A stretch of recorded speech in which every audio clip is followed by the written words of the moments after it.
Hello, dear friends and adventurers. It's Rob, the D&D wannabe, here with some exciting news. This podcast is now made possible in partnership with our good friends at Misty Mountain Gaming. Veteran-owned and operated, Misty Mountain is one of the largest dice companies in the world. They offer the widest selection of metal, gemstone, and glass dice combined. For yourself, that special role player in your life, or your favorite podcast hosts. Just saying. Look for their booth at your next local comic, anime, or gaming convention, or find their products at mistymountaingaming.com. Okay, on with the show.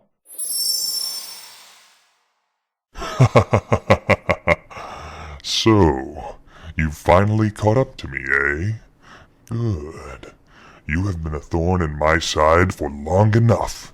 Today, you shall learn what becomes of all who stand in defiance of Goremonger the Bloodthirsty. I'm sorry. terribly sorry. Have we met? Goremonger the Bloodthirsty? Nope.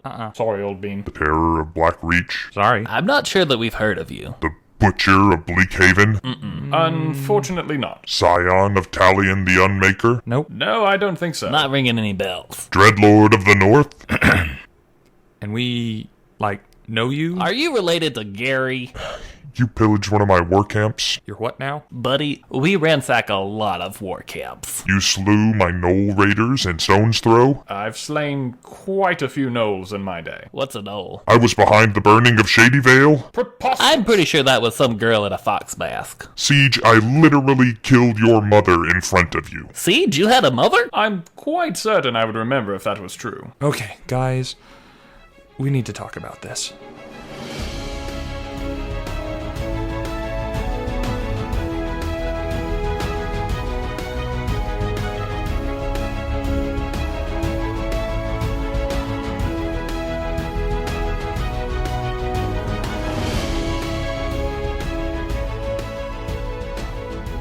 That's right, it's us, back again for another week of Bardic Twinspiration. I'm Steven, one of your co-hosts. And I'm D&D wannabe, aka Rob, the other co-host.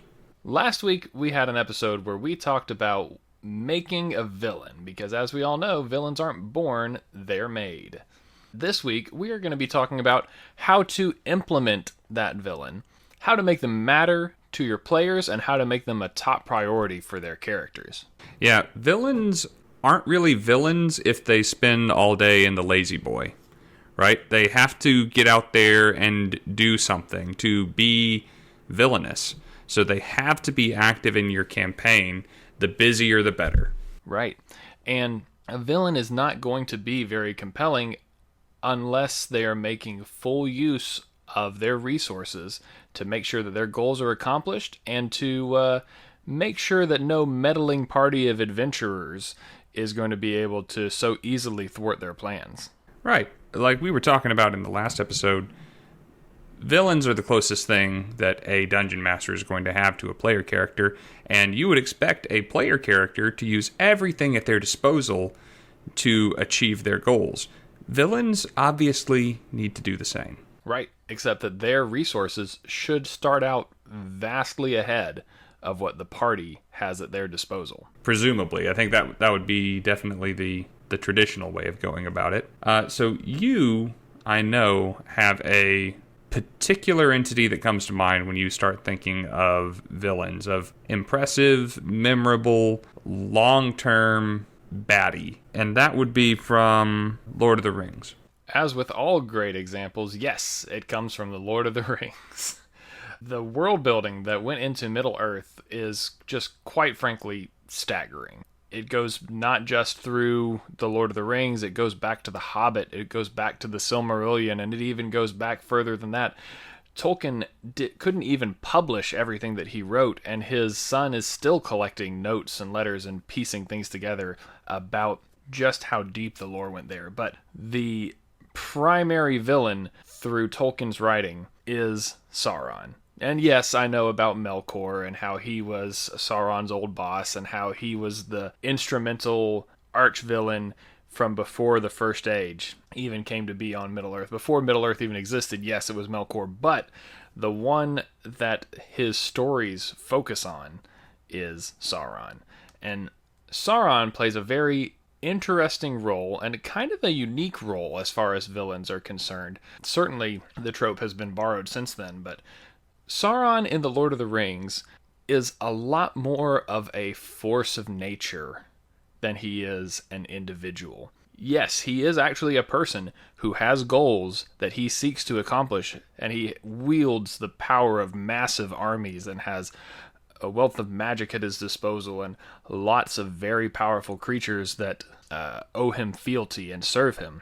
But as far as how he affects the Fellowship and how he affects Frodo, he is just an overwhelming darkness that is spreading out from Mordor and influencing the land and shaping it, whether directly or indirectly, based upon his return. So Sauron, I don't think anyone's out here to argue that Sauron is not a memorable or effective villain, but what are some things that make him just so readily at the tip of your tongue when we start talking about villains? Because it's not just you who is talking about him. From pretty much the word go when the Fellowship hits Rivendell, it is Sauron, Sauron, Sauron for our heroes. They're very concerned with what he's up to, what his goals are, how they're going to be stopping him. What keeps him the focus of the heroes in that story? Well, we're going to break these down probably one by one as we go through it, but to me, Sauron really just checks all of the boxes. So let's start out with the fact that he is put forward from his inception, from the very first time that he is mentioned in The Lord of the Rings. He's mentioned as inevitable. He is this problem that we thought was solved a long time ago, but no, it was actually just put off. It was on the back burner. We all knew that this was going to happen at some point, and now it has. And there is literally nothing that we can do to stop this. Oh, except this one pretty much impossible thing. His power is heralded by the fact that everyone that we have previously established in The Hobbit as an extremely powerful entity, such as Elrond, such as Gandalf, these guys are scared of him. Frodo has never heard of the Dark Lord. He knows that Sauron is a problem because Gandalf is terrified, because Elrond is summoning warriors and leaders from across the country to meet in Rivendell and discuss a solution to this problem. We feel his presence through the emissaries that he has sent out to find the ring. Frodo has multiple encounters with ringwraiths just on his way to Rivendell alone, and many more that come afterwards.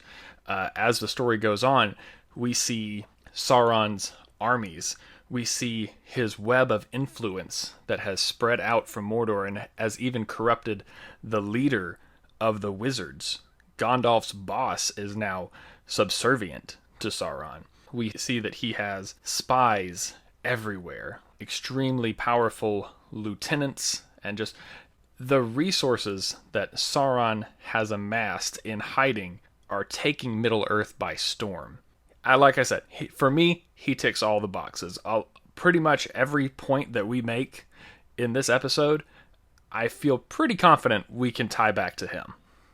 All right, well, let's not waste any time then. Something that Sauron does a good job of is keeping up with the party, which is, in The Lord of the Rings, that would be the Fellowship. He constantly has this vague idea of where they are and what they're doing, even though it's inconceivable to him that they would be so brash, so bold or foolish as to try to invade Mordor and drop his ring back into a volcano. He knows where Aragorn is and what he's doing and where Gandalf is at and what's going on with him. And every time Frodo puts the ring on, he gets a little blip on his radar. Yes, he does. He is aware of the activities of the heroes. Absolutely. Well, once a party ends up on the villain's radar, that is a very dangerous place to be. Whether your villain is a king with a massive army of spies, or whether your villain is a lich or an evil wizard who has access to divination magic, they should be keeping track of the party, keeping up with what exactly they're up to and how exactly they intend to thwart their plans. At least from the moment that they identify the party as an actual threat to their end game. In the case of the Fellowship, Sauron uses the magic, the part of himself that he has instilled in the ring, to kind of echolocate it. This is a bad analogy, but to kind of feel out where in Middle-earth it is currently being held. And he gets that sense whenever Frodo puts on the ring, certainly in the movies, also I believe in the books. But he also has other resources at his disposal. It isn't specifically stated within the Lord of the Rings book, I don't believe, but it is definitely implied in the movies that Sauron has access to a seeing stone, a Palantir, which he uses to communicate with Saruman in Isengard and with Denethor in Minas Tirith. So he is using them as informants to keep him abreast of what is taking place on the other end of Middle-earth. So he has spies. Mm-hmm. He has these guys working for him. He can magically see things that he isn't precisely around. Oh yeah, like the giant glowing eye is a very accurate symbol for the fact that he is always watching. So when you are using your villains in Dungeons and Dragons to keep up with the activities of the party, it doesn't have to be FaceTime with the villain for the villain to know what's going on. No. They have people for that, or they have scry for that.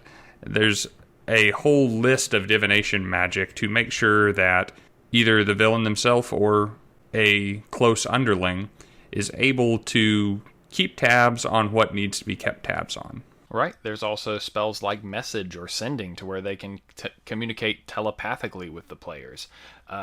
It's interesting that the players don't actually have to have a face-to-face encounter with the villain in order to get a sense of their scope, their magnitude, their purpose, and their inherent evilness. In fact, I think that avoiding a face-to-face encounter has a lot of advantages. For one thing, you put anything with a stat block in front of your players, they are very likely to try to kill it, and it's not impossible that they will. But you have the option to have them communicate telepathically. You have the option to have the villain keep tabs on them without actually showing up. One of the things that I actually really liked was in Critical Role, towards the end of Campaign 1, they actually had the villain kind of project themselves, almost like a hologram, into the middle of the party and have conversations with them. You're going to have to tell me whether or not that's actually a spell within the game or if it's just something that Matt Mercer had the villain do. But either way, I really like that because that gives you a bit of a face-to-face encounter. Was that Ryshawn? I was thinking Vecna. And actually, later on, I think Vecna just straight up appears. I know that there's at least one scene in which he projects himself into the middle of Vox Machina and has a conversation with them that he was actually never in danger during that whole bit. He got to converse, he got to monologue, and there was absolutely no drawback on the DM for doing so. There are spells that could be used to achieve that kind of effect, but generally the ones that are in 5e, the ones that have been provided, are pretty short-range illusion magics. Long-range hologram communication, like Vader and Sidious talking in the original trilogy, there's not precedent for that in the player's handbook, but that doesn't mean that it can't be done. It just means that the players can't pick up that spell. Yep, if there's something that I recommend that you homebrew, it might be that. If you've got a particularly powerful archvillain who has access to arcane magics, then maybe this is a thing that they have learned to do. It'll never be accessible to the players, but it makes the villain accessible to the players. This is something that I feel like our uncle, who is the dungeon master of a game that I play in consistently, did really well with one of his most recent villains. He provided us with an antagonist named Fiona, who is a red wizard of Thay. If you know, you know. And in the very first session, she appeared before us and tried to enthrall my poor little bard. And that left an impression. It singled her out as someone that he wanted revenge on. But more so than that, she began to play games with the party, with Harpin in particular, from day one. We had to be very careful about who we talked to because she was an enchantress, and we never knew who might have been placed under her thrall. She had an imp familiar who could turn invisible at will, who kept popping up and being kind of coy and kind of helpful, but also you don't really want him here because he's definitely spying on us. And we know that she's a red wizard. She knows high-level magics, higher level than the party has access to right now. So it's completely reasonable to think that we're being scryed upon at any moment. Harpin went on a quest to find himself an amulet of proof against detection and location, just so that she couldn't keep tabs on him at every hour of the day. And that made for a great villain when I never knew when Harpin was safe, so I just assumed never. You know, actually, that was a quest for the Mighty Nine in Critical Role Campaign 2 as well. They knew that they were being spied upon by either the Tomb Takers or the Cerberus Assembly, probably both. And so they had a whole little side quest that they went on just to grab a handful of those amulets to make sure that their actions would no longer be scrutinized by those they were trying to work against. But there is another aspect to this that I think bears mentioning, and that's instead of having your archvillain show up and tell the heroes about all of their evil plans, it's a lot more effective, I think, to show them the repercussions of the actions that have been taken by the villain. This could be in the forms of having them walk through the town that was recently visited by the evil overlord's armies. This could be them staying at an inn where the proprietor has recently just got news that his entire family had been imprisoned, and you have to see them work through that. Or it could be the very first session of the game, your characters see a tidal wave coming across the ocean set to completely wipe out the coastline, and then as they're making peace with their gods, they see the tidal wave split in half, parted like the Red Sea, and fall harmlessly into the wilderness on either side of the harbors. And they get to the town only to find out that one man was responsible for this feat. Or, you know, that mountain that my player character couldn't move a couple of episodes back? Yeah, maybe the next time that you're coming back looking for the pass, the entire horizon is pass. There is no mountain there anymore. Who could have done this? Oh, it was the title of that druid that you haven't met yet. Turns out he's a bad guy. But you are seeing the effects of their plan or the magnitude of the power that they wield. I mean, that is pretty important. Show, don't tell, right? When our villain in that campaign, our Red Wizard Fiona, she didn't arrive in session 1 and tell us how bad she was. No, she tried to enthrall a member of the party. First thing. No introduction. Didn't know that she was going to be the villain of the campaign. Just hauled my bard into an alley and started slinging spells at him. Your boy Sauron never delivers a monologue. We know before Elrond ever opens his mouth about who Sauron is or what it might mean for this guy to become a major world player again, that his ring wraiths have been stalking the hobbits on their way here. And it's only thanks to Aragorn that they got this far or are alive today. You want to have not only the power, the capabilities of your villain on display, but also evidence of their villainy. You know, we're going back to Disney.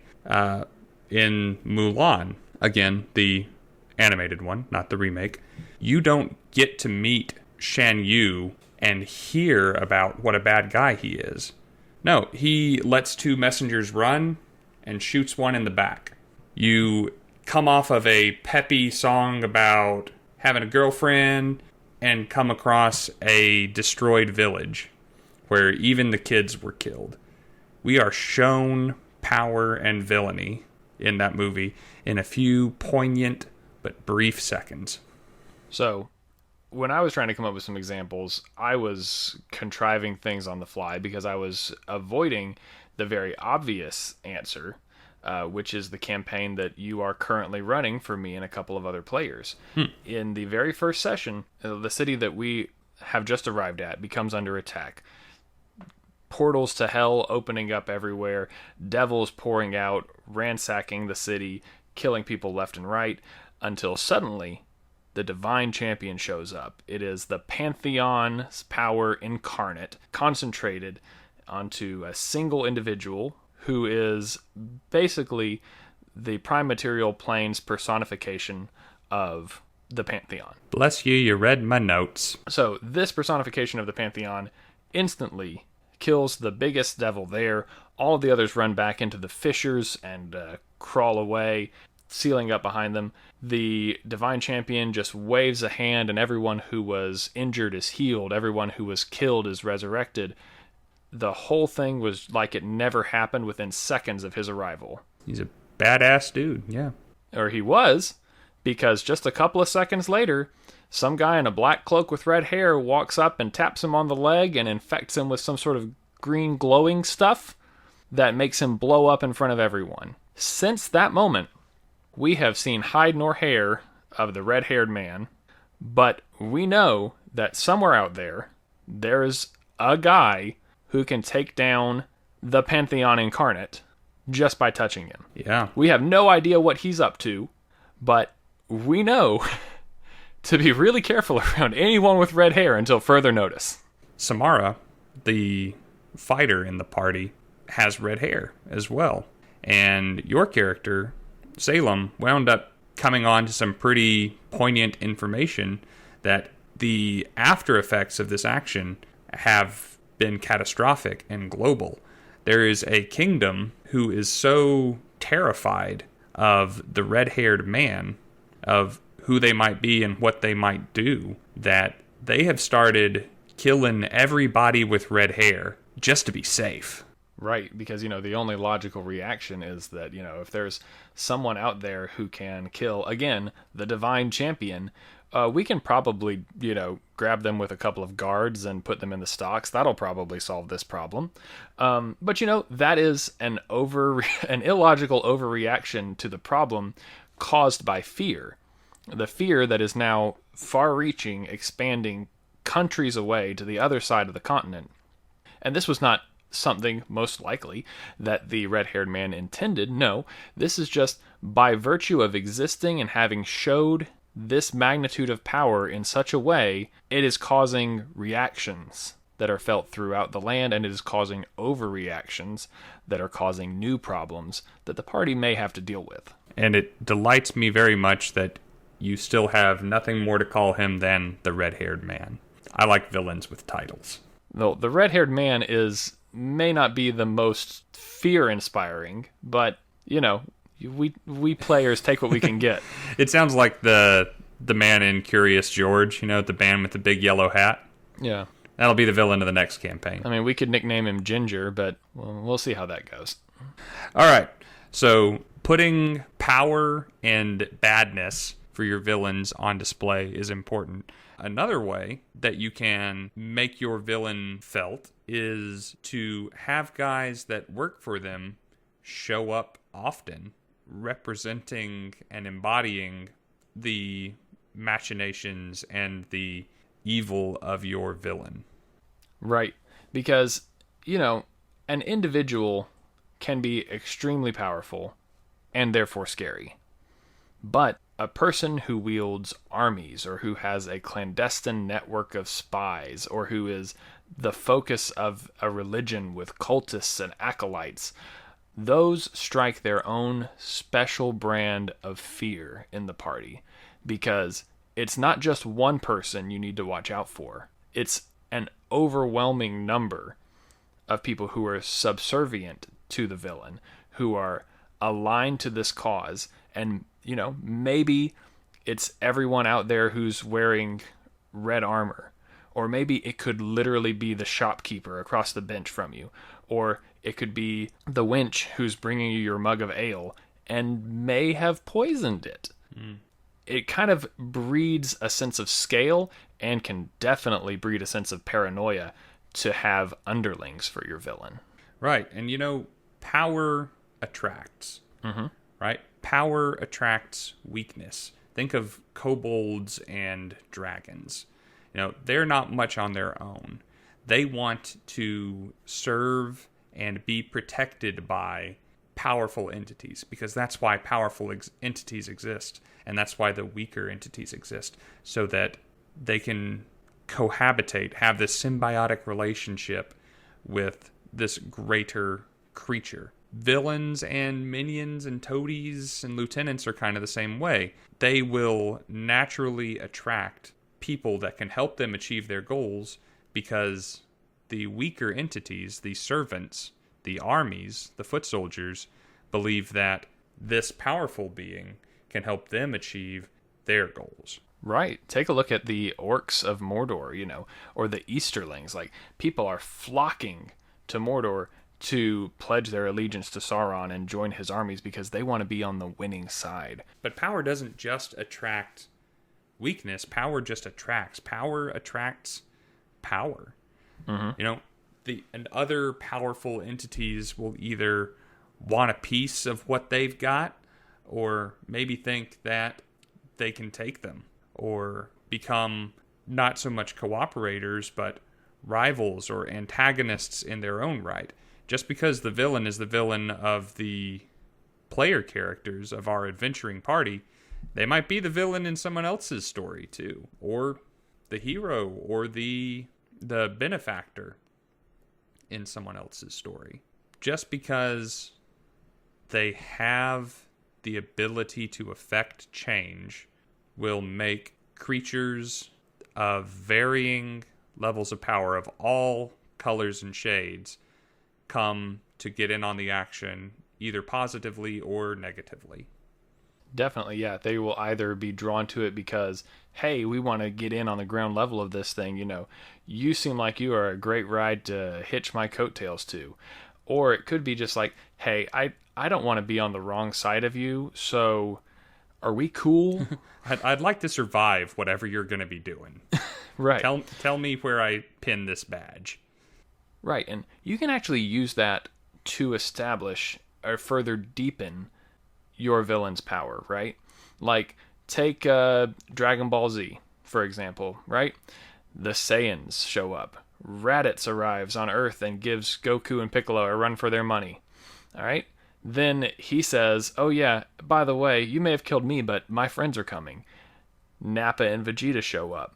Nappa kicks everyone's butt until he gets killed. Then Vegeta steps in and he kicks everyone's butt until he gets killed. But, oh yeah, his communicator was left on, and that means Frieza's on the way. We establish how powerful Vegeta is because we know that Raditz is his inferior. We establish how powerful Frieza is because Vegeta is petrified of him. And Vegeta was heretofore the most powerful villain in the series. Dragon Ball Z does that a lot. Every couple of episodes, yeah. To the point that it is tropey and tiresome, but the principle is good. If you are able to get a powerful person to work for you, you must be more powerful. And if you are able to make a powerful person scared of you, you must be even more powerful. Right. So on the scale of Raditz to Cybermen to Nappa to Vegeta to the Ginyu Force to Frieza, constantly we're seeing a little bit higher up the food chain, a little bit higher up the food chain, big jump in power every time. Yep, and that's exactly how it has to work, kind of, for Dragon Ball Z's premise to function. But like you said, the point is good. Nothing says that your villain is badass faster or more effectively than having another badass NPC or enemy following their orders or afraid of their presence. And it's not just anime. I know we pressed the anime button again. Ooh, I should get an anime button and maybe add a little sound effect. It's not just anime that falls into this kind of a trope. No. I have recently been going through the Monster Hunter International series. Great books, very well performed if you listen to audiobooks. It's been a real good time and a companion to me on long drives. Without getting into spoilers, this is for Monster Hunter Legion, if it matters to you. You meet an entity known as management over the course of that story. And management, it is impressed upon you over the course of a solid chapter of the book. In a book of 20-something chapters, an entire chapter of it is devoted to the power and influence and imposing physical strength possessed by management. Doing air quotes like people can see me again.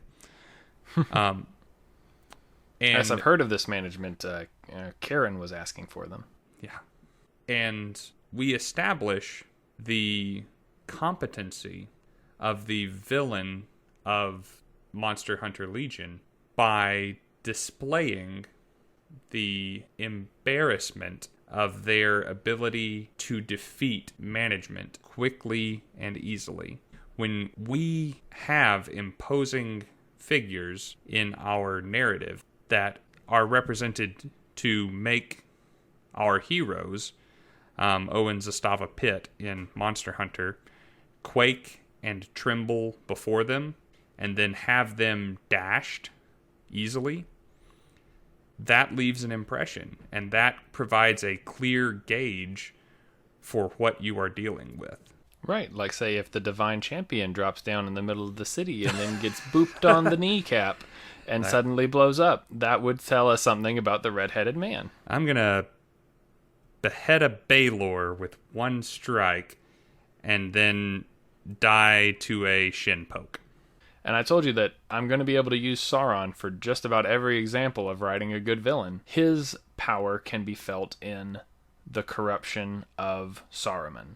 Saruman is stated to be significantly more powerful than Gandalf. He was someone that Elrond was hoping would be on their side, and he so terrifies Saruman with what he has shown him of his power through the Palantir that Saruman defects entirely and is now on the Barad-dûr payroll.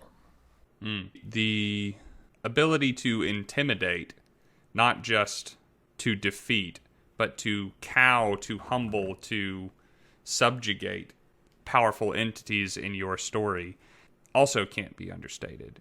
Hugely effective tool to employ. Yeah, should not be overlooked.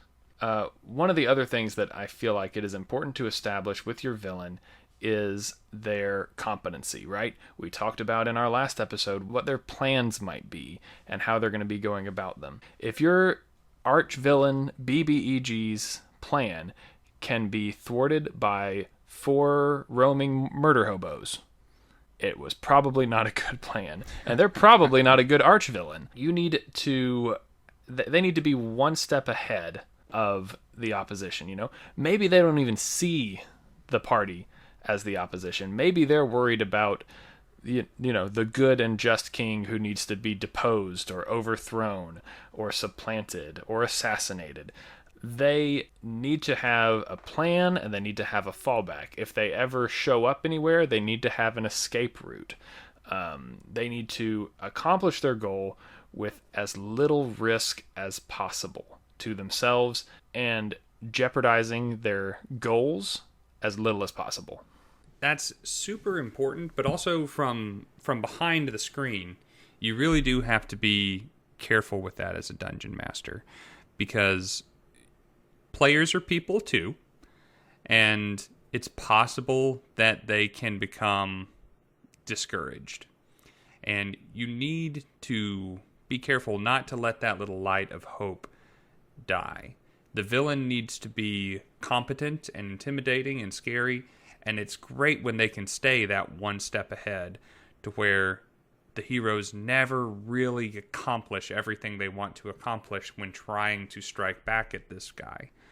But they need to make some progress. You know, they need to achieve a minor goal, but maybe not catch the villain. They need to stop the ritual, or steal the artifact, or rescue the princess without completely stopping the villain's schemes until you're ready for that final confrontation.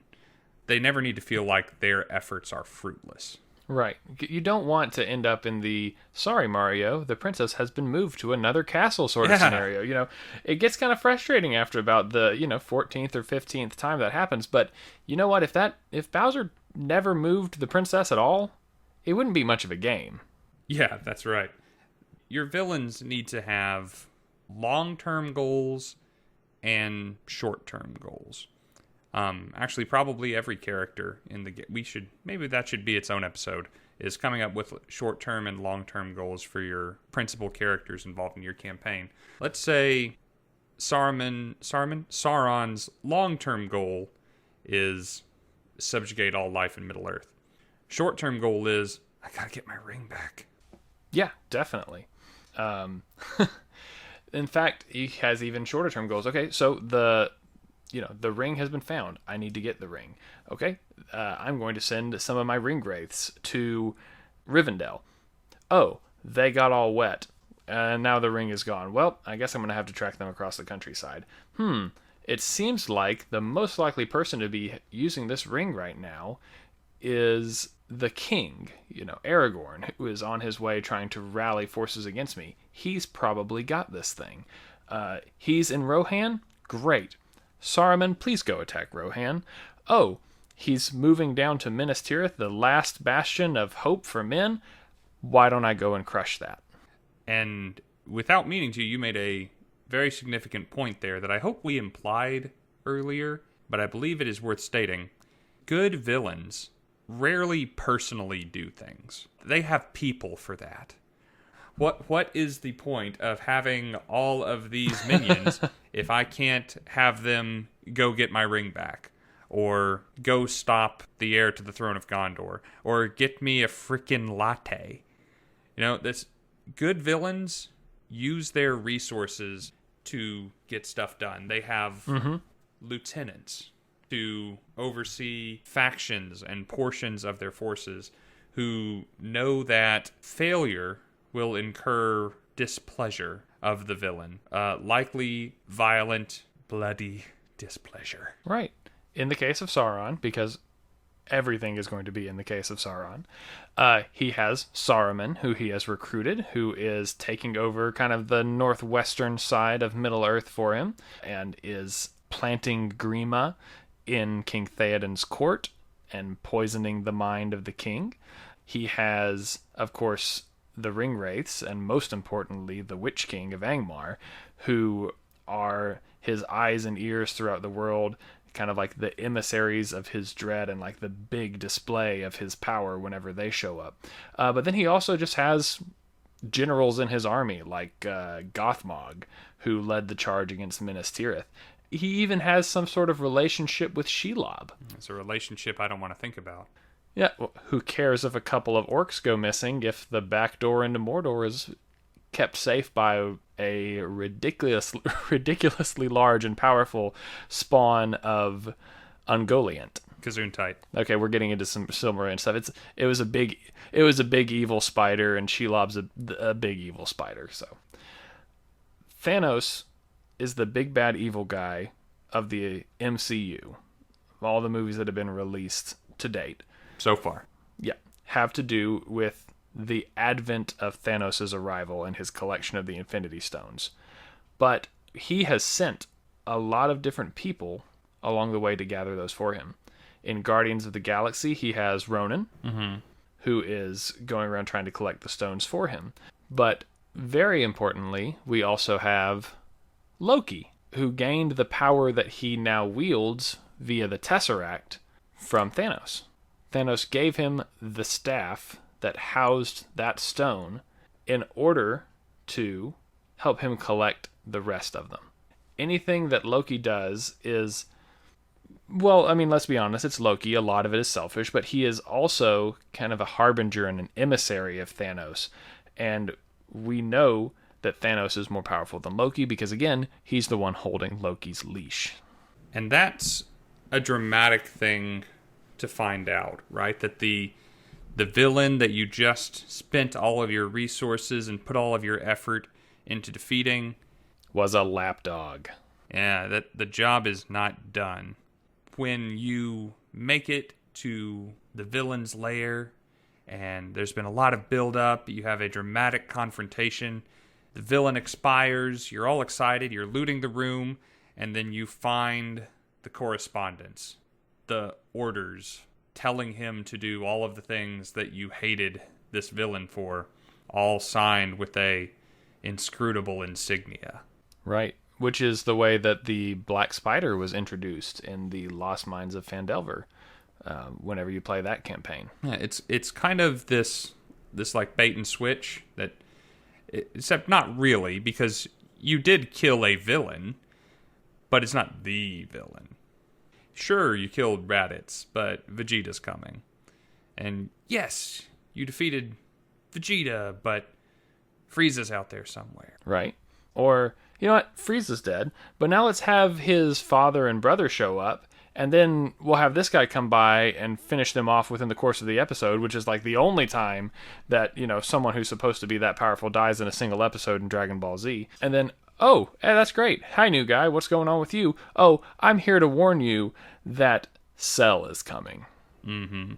Or I guess he actually warned about the androids, but then something comes along and starts absorbing the androids and knocking them off like flies, eating them, stealing their energy, and then is just dramatically increasing its power on its way to the perfect form where it's theoretically unstoppable. Critical Role did a pretty good job of teasing other villains and leading you into that next confrontation, the next villain. Not so much with the Chroma Conclave, because we kind of knew their whole deal and that there were several of them from the get-go, and you just had to systematically hit one after the other. But leading up to the actual culminating antagonist of the campaign, Vecna, you were talking to me earlier, was seeded earlier in the campaign and hinted at after actually my favorite arc of that game. Yeah, so they never actually mention the name Vecna. In fact, they never actually allude to him being involved in the plot of the Briarwoods. But we know the Briarwoods were up to something. We just don't know what. And then a whole nother campaign arc later, we find out what it was. Oh, the sphere of annihilation that they had placed on top of the ziggurat was actually one of several that had been placed throughout the world and that were siphoning energy into insert name of Vecna's tower here. The demiplane where Vecna lives and is trying to cross back over into the prime material plane. And once he has gathered enough energy, then he'll be able to make that transition and make yet another play for godhood. When the Briarwood showed up, I was terrified of them. For a young dungeon master at the time who was just getting into watching other people's streams and who was trying as hard as he could to figure this D&D thing out and get better at it and improve the experience at his own table by watching people that he respected who were, you know, already masters of the craft, the Briarwoods were terrifying. And so having them of all people being subservient to another entity gave a lot of credence to Vecna for me. And I only knew Vecna by the hand and eye in the Dungeon Master's Guide. I had no other context before they showed up in Critical Role. Now I have done a lot of independent research and, of course, watched the ending of that campaign and can understand why the Briarwoods might be interested in getting on this guy's good side. But that's another point that's really good. Like you said, the transitions from one villain to the next were very smooth in Critical Role Campaign 1. That's a little bit more touch and go in Critical Role Campaign 2, which is fine. But I think that is actually the ideal way to implement a lieutenant, is to have them be the villain of a certain part of your story. And they have their own arc where you learn about them, you learn about their plot and, what it is they're hoping to accomplish. You basically follow all the steps that you would for creating an arch-villain. And then when the players defeat them, that's when you understand, actually, no, this is just a lieutenant. There is someone bigger and badder out there who is holding the leash, and everything that you didn't like about what this individual has done was actually someone else's idea. I think it would be extremely difficult to work for the same perceived villain from the start of a campaign to the end of a campaign if you're going to have several sessions, a couple dozen sessions, without bringing lieutenants and minor villains into it. If somebody knows of a way, I would be very interested to hear that. You could do it, but it would be hard. It would feel contrived to have a villain who is introduced early in a campaign, who is responsible for all of the things that are wrong with the world from the players' perspectives, and to have them last through multiple tiers of play without having the heroes solve the problem or defeat the bad guy, it would be difficult, I think, to keep those players going with some sort of illusion of progress. Whereas to have them defeat a key lieutenant, an integral player in the machinations of the villain, gives them that progress. It gives them that hope. And I think it is vital. This is not a recommended practice. I insist you do this. When you are making, and you're kind of getting together a new campaign to be running. So I'm not, dear listener, I'm not telling you that you must do this. I'm telling my brother, but you really ought to do this.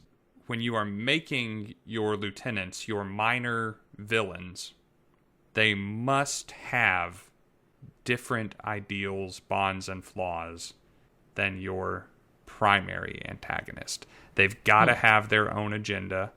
They've got to have a way of making that happen by partying up with the big bad. Maybe they want to become the ruler of this city, this metropolitan area, and once the big bad evil guy has conquered the world, they can have this city. Or perhaps their lost love was taken prematurely and they never got to have the life together that they wanted and that they had planned for. And when the big bad evil guy succeeds, they will have the power to bring that lost love back from the dead and reunite them together. They've got to have their own reason for being in this, and it's not the same reason as the guy they're following. Right. There is an actual play podcast out there called Dungeons and Randomness. It is very long running by this point. I have not listened to all of it. In my opinion, it went a little downhill after Arc 1, and I kind of eventually lost interest. But Arc 1 is quite possibly the best story that I have ever listened to from any D&D table. It's been a long time since I listened to it. I would probably say that it's better than most, if not all, of Critical Role.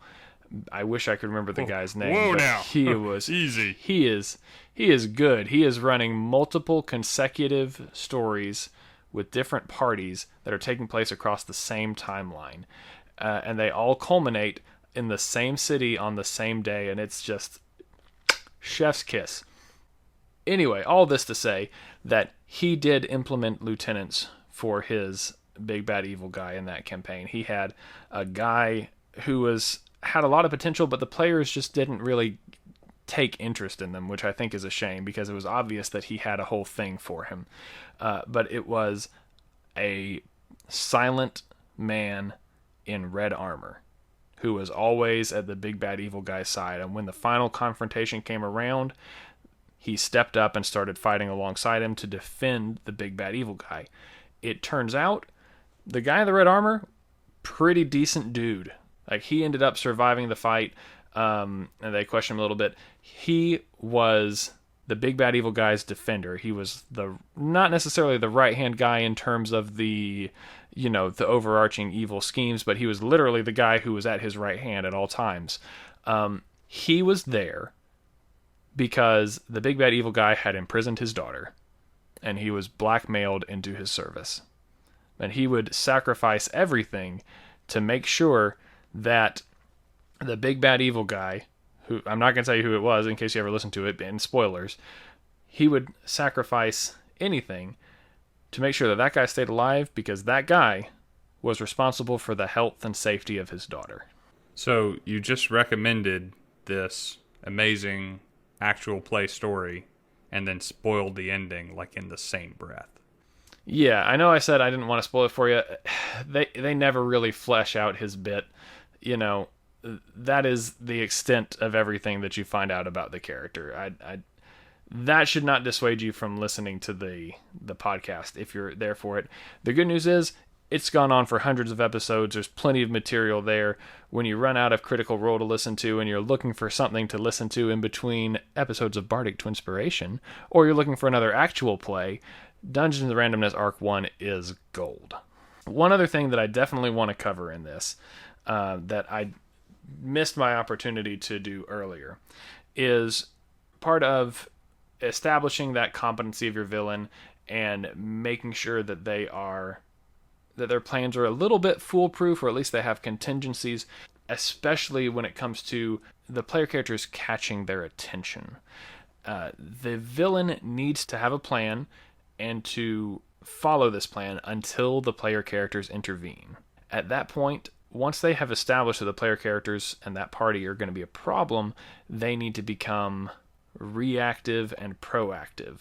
They need to become proactive in terms of making sure that they're keeping up with the party, making sure that they're staying one step ahead, keeping informed of their actions, and making contingencies. And then they need to be reactive in terms of, okay, well, the party has thwarted my plan. They've stolen the MacGuffin. How am I going to get that back? I feel like I alluded to this a little bit over the last 2 episodes, but it is important that once the party has captured their attention, they make sure that their plan is capable of moving forward, and that is in spite of the party's actions or in preparation of the party's actions. I think that's a good thing to clearly state, that villains are motivated by their motivations, by their ideals, their bonds, their flaws, their goals, their obsessions. Those don't necessarily include killing every little character that comes along as a bump in the road. They might not care or notice that the players are interfering until they finally, purposefully or accidentally, really get in the way and screw up some element of the plan. And then, depending on the type of villain that they are, maybe step 1 is send somebody to try and pay them off, or offer them employment, or send a thug to let them know who they have offended and maybe intimidate them a little bit.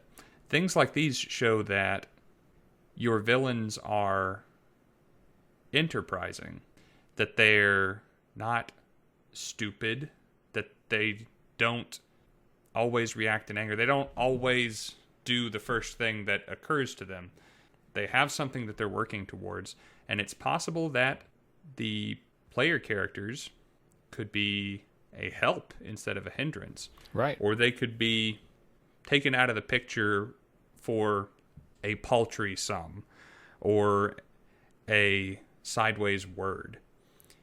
They don't need to invest the lives of or risk the lives of their subordinates against the unknown quantity that is the adventuring party. Right. And let's say that plan A doesn't work. Let's say that the players aren't buying. They can't be negotiated with. They can't be bought. What is the next step then? Well, maybe then they don't know who they're dealing with. So maybe it's time for a little show of power. Maybe we start talking to them about all the things that we know about the player characters. Maybe this is our opportunity to think, well, they can't be bought, but can they be blackmailed? This is our opportunity to kidnap their relatives or to burn their home city to the ground. It depends on, of course, what your villain's goals are and how personally they're taking this affront, and how much of a concern the player characters have become by this point. Maybe it's easier to just send an assassin to take care of them, or maybe you really want to send a message. Strahd von Zarovich's reaction in the Curse of Strahd campaign in Ravenloft, when the player characters thwart one of his goals, his reaction is to invite them to dinner. Formally, with a letter. Yep. And is that so that he can negotiate with them, or is that so he can show them, you really have no idea who I am or what I'm capable of, do you? That is up to the dungeon master running the scenario, but it puts them in his house where he has the home field advantage, where he has allies and tools and familiarity with the layout, where all the cards are stacked in his favor. Man, I don't want to spoil too much about the Curse of Strahd campaign, but that is another perfectly executed villain whose name is heralded and whispered in hushed tones from the very first time that you set foot in Barovia, and his presence is felt in the mists. And his name is heralded before you even set foot in Barovia by a letter that bears it from the burgomaster of Barovia. Mm-hmm. And that's one of my favorite little details in Curse of Strahd, is that Barovians won't speak his name. They insist on calling him the Devil. Titles, like you said. Titles! I really don't want to spoil that campaign, because I genuinely think that it's the best thing that Wizards of the Coast have written and rewritten and rewritten. I don't even run pre-written adventures. I always make my own. That's the joy of the game for me. But I make an exception for Curse of Strahd. It's so absolutely my jam. And going back to the example from last time, it's a little bit like Dracula and Castlevania. Go figure, they're both vampires. But the atmosphere that they create around them, I mean, it's palpable. Mm-hmm. They have the title. They have the entire countryside living in fear. They do arrive and speak with with some people in person, and their demeanor just so contradicts what you would expect from someone who is heralded as a monster, but they didn't get that reputation for no reason. Mm-hmm. So they're omnipresent and unsettling, even while staying within their homes. And fear of them has made other creatures in their vicinity behave differently. Right.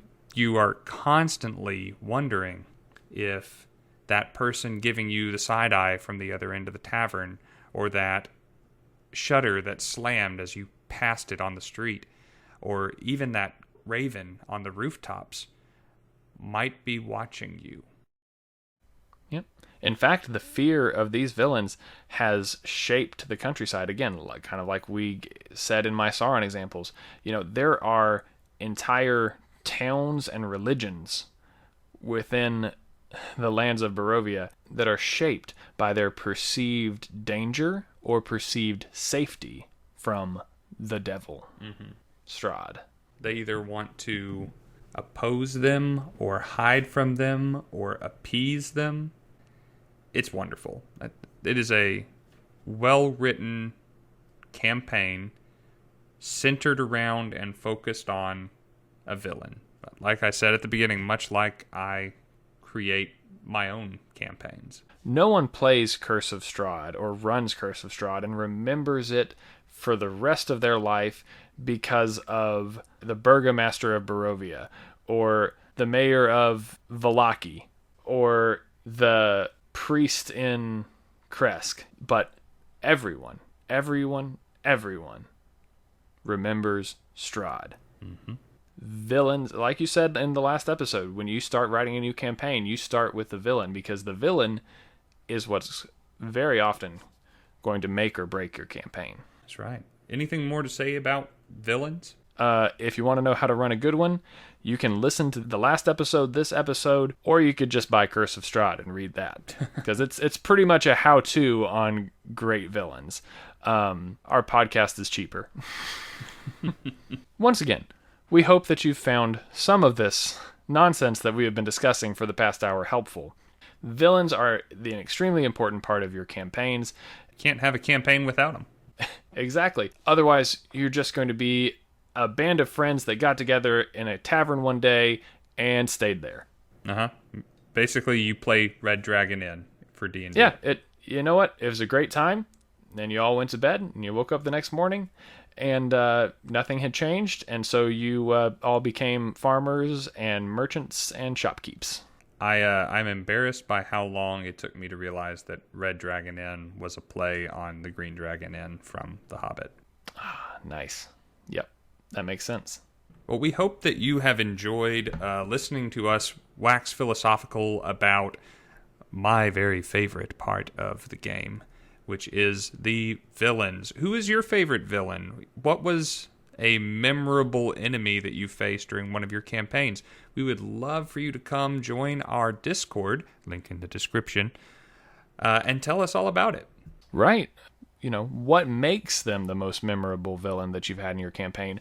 Or what inspiration did you draw from popular culture, from a book that you've read, or a movie that you've watched, a TV show like Castlevania? Yeah, where'd you get the idea? What did you take from that and apply it to your D&D campaign? And how was it received by the table? Did your plan work flawlessly and you got exactly the reaction that you were going for?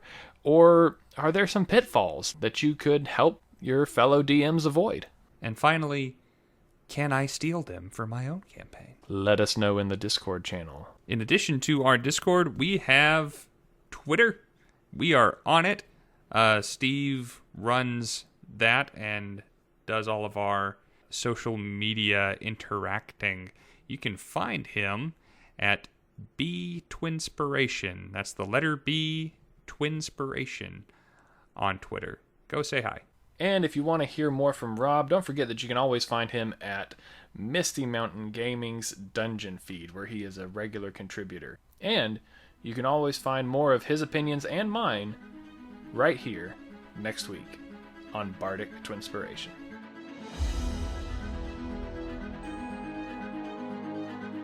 The outro music you're listening to right now is called Mega Epic, and the intro music is called Super Epic. Both were composed by the wonderfully talented Alexander Nakarada and utilized under a Creative Commons license. You can find more of his music at serpentsoundstudios.com. If you enjoyed our content, please consider leaving us a 5-star rating and review on your listening app of choice. To keep up with us on social media, look us up on facebook.com/Bardic Twinspiration and on Twitter @BTwinspiration. Want to interact with us directly? Come join our Discord. After all, who are we if not people who are willing to roll the dice on making some new friends? Links in the description. Come check it out. In Guardians of the Galaxy, he has Ronan, who is actually his son, who is going around trying to collect the stones for him. So, is that right? I believe it's his son. I don't think it's his son.